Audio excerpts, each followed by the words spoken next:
You guys all set? Yeah. Questions for Coach Solich? With the ranking news on Sunday, have you had a chance to talk to your team about how that changes things and how, and if you have, what kind of issues have you talked to them about? Have not talked to the team since talking to them in the locker room after the game. We'll gather up for the first time here today at 2:15. Our coaches, 9 assistants plus myself, went recruiting, and it seemed to be the right time to do that with us giving players time off, certainly well-earned time off, and we're now going to re-energize and start focusing on Miami and our practices and getting back to football.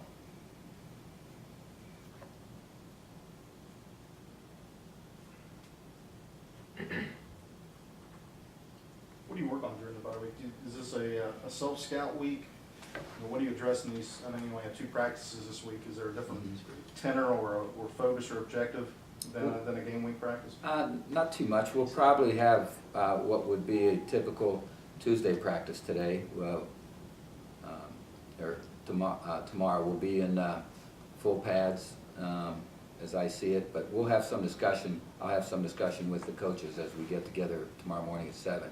But that's my thought right now, to go in pads our first practice tomorrow, and then maybe half pads or no pads then on Friday, and then give them Saturday and Sunday off. I think it would be a mistake if we did not give them a good amount of time off in this bye week.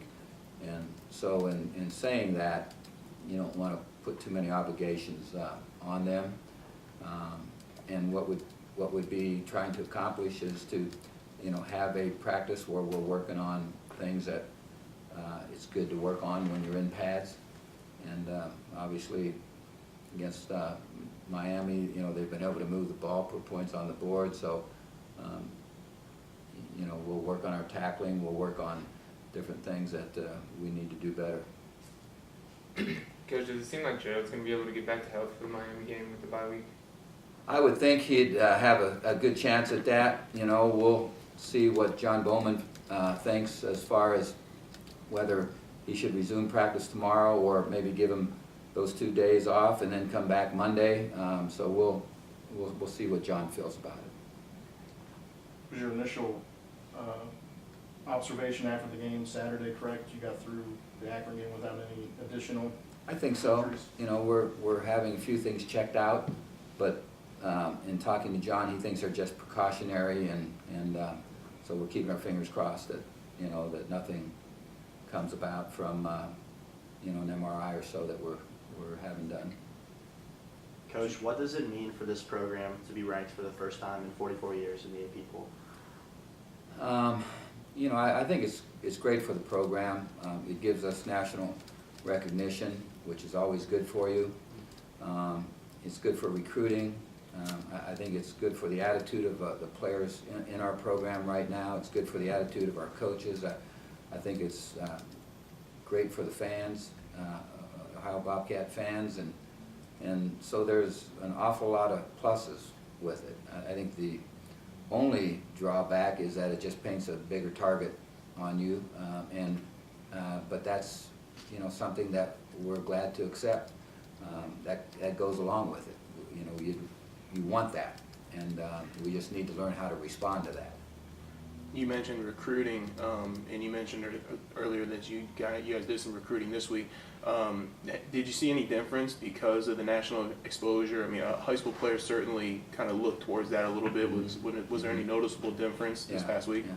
Well, you're not allowed to visit with players during this time, right. But coaches, they made mention of it, and I'm sure that our other coaches that were out found that to be the same too. When you get that kind of national exposure and you're around football people, they know what's going on, and so that's definitely been a plus for us.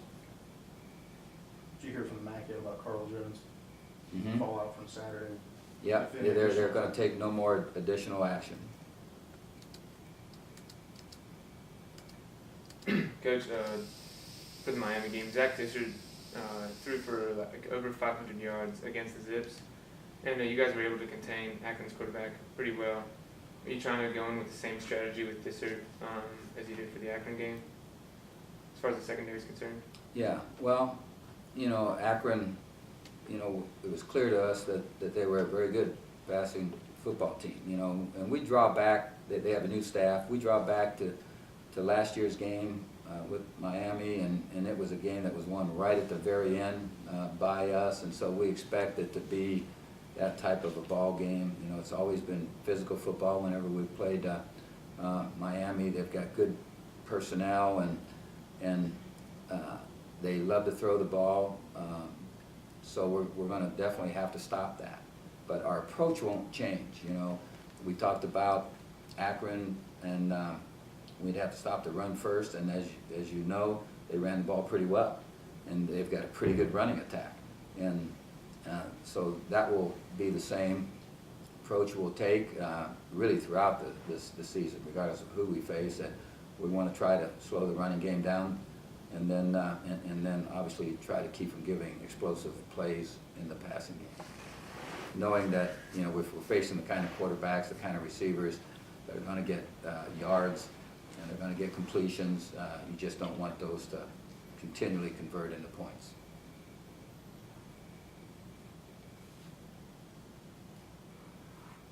Anything else for Coach Solich? Any update on the status of Mike Lucas? Well, he's suspended till we get the get facts as to what transpired. You know, we're in the process of gathering those facts.